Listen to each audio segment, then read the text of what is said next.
잠언 23장 1절에서 16절까지 말씀을 교독합니다. 내가 관원과 함께 앉아 음식을 먹게 되거든 삼가 내 앞에 있는 자가 누구인지를 생각하며 내가 만일 음식을 탐하는 자이거든 내 목에 칼을 둘 것이니라. 그의 맛있는 음식을 탐하지 말라. 그것은 속이는 음식이니라. 부자 되기에 쓰지 말고 내 사사로운 지혜를 버릴지어다. 내가 어찌 허무한 것에 주목하겠느냐. 정령이 재물은 스스로 날개를 내어 하늘을 나는 독수리처럼 날아가리라. 악한 눈이 있는 자의 음식을 먹지 말며 그의 맛있는 음식을 탐하지 말지어다. 대저 그 마음의 생각이 어떠하면 그 위인도 그러한즉 그가 내게 먹고 마시라 할지라도 그의 마음은 너와 함께하지 아니함이라. 내가 조금 먹은 것도 토하겠고 내 아름다운 말도 헛된 대로 돌아가리라. 미련한 자의 귀에 말하지 말지니 이는 그가 내 지혜로운 말을 업신여길 것임이니라. 옛 지게석을 옮기지 말며 고아들의 밭을 침범하지 말지어다. 대적 그들의 구속자는 강하시니 그가 너를 대적하여 그들의 원한을 풀어주시리라. 훈계에 작심하며 지식의 말씀에 귀를 기울이라.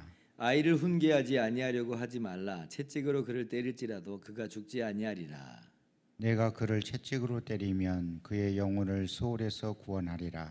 내 아들아, 만일 내 마음이 지혜로우면 나 곧 내 마음이 즐겁겠고 만일 내 입술이 정직을 말하면 내 속이 유쾌하리라. 아멘. 할렐루야. 하나님의 크신 은혜와 평강이 오늘도 변함없이 여러분 가운데 가득 넘치기를 주님의 이름으로 축원합니다. 오늘 말씀이 주시는 주제 중 하나는 탐심을 경계하라는 것입니다. 3절 말씀 같이 읽어볼까요? 시작. 그의 맛있는 음식을 탐하지 말라. 그것은 속이는 음식이니라. 이 말씀은 다중 의미를 담고 있는 것으로 보이는데요. 첫 번째 의미는 이런 거예요.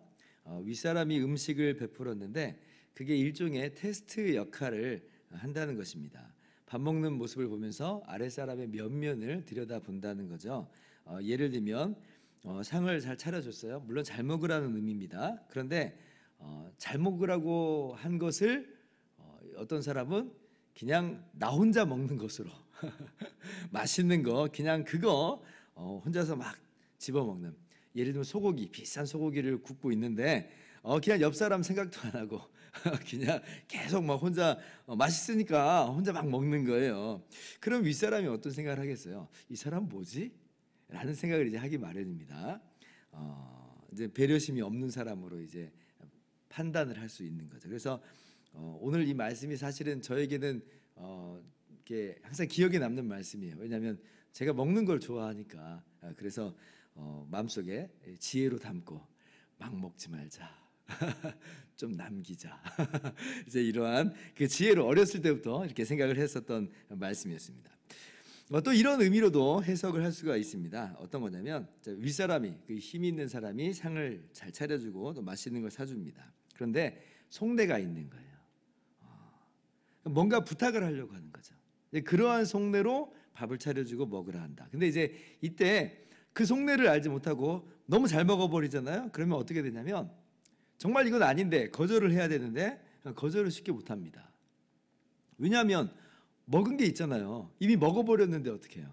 그러니까 너무 이제 거절하기는 부담스러운 거예요. 더 치명적인 문제가 만약 그 부탁이라고 하는 것이 일반적인 부탁이 아니라 죄악에 동참하자라고 하는 그러한 부탁이라고 한다면 이건 정말 진퇴양난의 어려움에 빠지게 되는 것입니다. 세상에 공짜가 없다고 하잖아요. 주는 게 있으면 받는 게 있지 라고 하는 그런 눈초리와 그런 마음을 비춰주는 거예요, 그 사람이. 그러면 우리가 어쩔 줄을 알지 못한다. 그래서 뭐냐면 음식을 참으라는 겁니다. 탐내지 말라. 차라리 집에 가서 발 뻗고 편하게 먹는 게 좋지, 앞에 있는 사람을 좀 보면서 그 속내를 우리가 좀 생각하면서 먹을 필요가 있다라고 하는 겁니다. 그래서 이런 의미로는 다시 한번 6절 이하에 또 반복을 그렇게 하는 거죠. 악한 눈이 있는 자의 음식을 먹지 말며 그의 맛있는 음식을 탐하지 말지어다.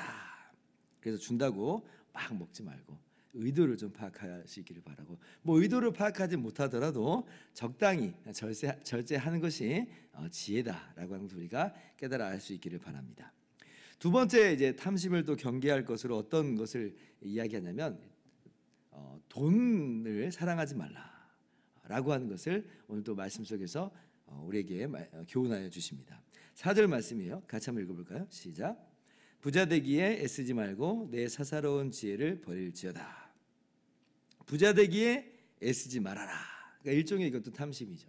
돈을 탐내는 거죠. 돈을 탐내는 거. 세상 지혜하고는 좀 반대되는 결이 좀 다릅니다. 물론 세상에서도 어떤 사람들은 이렇게 이야기합니다마는, 그러나 평범한 수많은 사람들은 말하기를 뭐라고 이야기해요? 힘써 부자 되라. 그걸 삶의 목표로 두라고 하는 겁니다. 그래서 그 목표를 이루어서 인생의 행복을 찾아라. 이것이 이제 사람들의 삶의 목적이죠. 돈이라고 하는, 부자가 되는 것을 목표로 하여 삶의 행복이라는 목적을 이루어내라 라고 하는 것이 세상의 일반적인 이야기입니다. 거기에 힘쓰라는 거예요. 거기에 힘쓰라. 그런데 우리는 뭐예요? 거기에 힘쓸 거 아니라고 하는 거예요. 우리가 힘쓸 것은 다른 데 있다라고 하는 겁니다. 왜 부자 되기에 애쓰지 말라라고 하시는가? 오늘 말씀 보니까, 계속해서 보니까요, 5절에 그것은 허무한 것이다 그러죠. 재물은 허무한 것이다. 재물은 다 날아갈 것이다 라고 하는 거예요. 제가 여러 번 말씀드린 것처럼 재물이 우리를 부자 만들어 줄 것 같은데, 근데 재물이 우리를 부자 만들어 주지를 못합니다. 일반 세상 지혜에서도 이야기하죠. 빈손으로 왔다가 빈손으로 간다라고 이야기해요. 정말 그것은요, 삶의 이치를 잘 간파하는 거예요.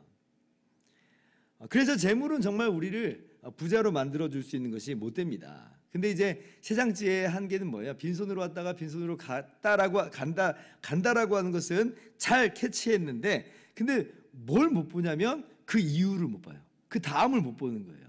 그냥 그래서 끝나나 보지 라고 이제 생각하는 거예요. 그러면 어떻게 나와버리냐면, 그래도 이 땅에서 사는 동안에는 그 재물이 부자 만들어줬잖아 라고 하면서 여전히 재물에 의미를 두고 부자 되기에 애써라 이렇게 나옵니다. 이게 한계예요. 한계. 그러나 성경은 분명히 말씀하십니다. 사람이 죽는 것만으로 끝이 되는 게 아니다. 끝나는 게 아니다. 죽은 이후에 심판이 있다. 죽음 이후에 주님이 다시 오시는 날 최후의 심판을 받게 될 것이다.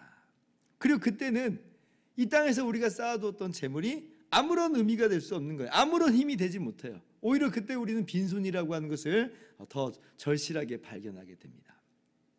그러니 사실 재물은 너무 허무한 게 많아요. 오히려 기회비용을 날린 거죠. 기회비용을 날린 거예요.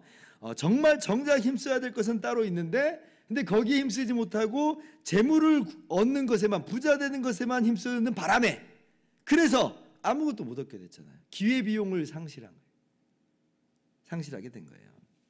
그러니까 오히려 부자 되기 힘쓰는 것은 더 치명적인 그런 결과를 낳기도 합니다.